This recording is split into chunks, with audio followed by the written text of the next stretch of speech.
Média pod tlakom. Kto dnes ovplyvňuje verejnosť viac?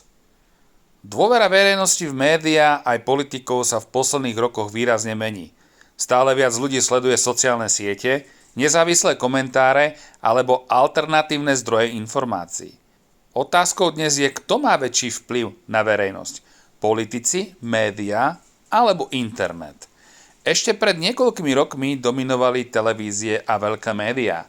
Dnes však čoraz viac ľudí získava informácie cez YouTube, TikTok, Facebook a Telegram.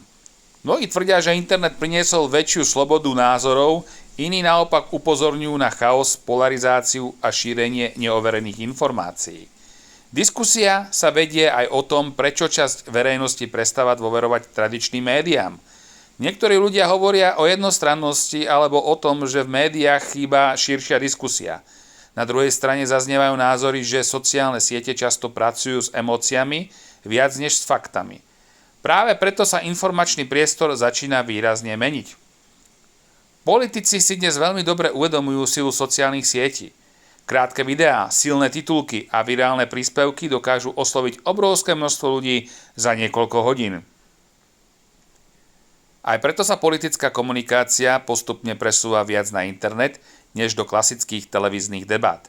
Otázkou zostáva, či to spoločnosť viac spája, alebo ešte viac rozdeľuje.